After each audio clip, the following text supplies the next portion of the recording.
Imagine Europe in the early 1900s.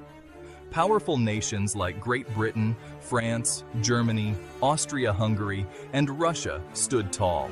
But beneath the surface, tensions simmered. Each country had forged alliances, promising to defend one another in case of attack. This web of alliances, meant to prevent war, ironically, made it almost inevitable. The Triple Entente, formed by France, Russia, and Great Britain, stood opposed to the Central Powers of Germany, Austria-Hungary, and Italy. This delicate balance of power meant that a conflict between even two nations could drag the entire continent into war. Nationalism, a fierce pride in one's country, further fueled the flames. Countries competed for power, colonies, and resources, creating an environment ripe for conflict. The assassination of Archduke Franz Ferdinand, heir to the Austro-Hungarian throne, would be the spark that ignited this powder keg. On a sunny June day in 1914, Archduke Franz Ferdinand and his wife Sophie arrived in Sarajevo, Bosnia. The city crackled with tension. Bosnia, once part of the Ottoman Empire, was now under Austro-Hungarian rule, and many Bosnians yearned for independence. As the Archduke's motorcade wound through the streets, a young Bosnian Serb nationalist, Gavrilo Princip, saw his opportunity. Shots rang out, fatally wounding the Archduke and his wife. The assassination sent shockwaves across Europe. Austria-Hungary, blaming Serbia for the attack, issued an ultimatum demanding impossible concessions.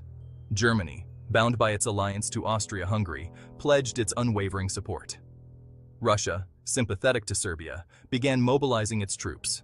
The intricate web of alliances began to unravel, pulling one nation after another into the abyss.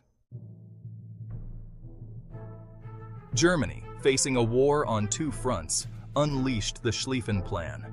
This audacious strategy aimed to swiftly knock France out of the war before Russia could fully mobilize its forces. German troops stormed through Belgium, a neutral country, in a lightning attack towards Paris. The French and British armies, caught off guard, fought valiantly but were pushed back. The Battle of the Marne, a brutal clash just outside Paris, proved to be a turning point. French and British forces halted the German advance, shattering their hopes for a quick victory. The war on the Western Front would grind to a bloody stalemate. On the Western Front, a new and terrifying form of warfare emerged: trench warfare. From the English Channel to the Swiss border, a complex network of trenches, fortified ditches dug into the earth, stretched for hundreds of miles.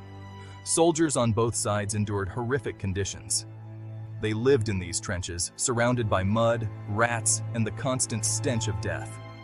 Attacks were often met with withering machine gun fire, resulting in appalling casualties. Life in the trenches was a nightmare of constant fear, boredom, and unimaginable suffering.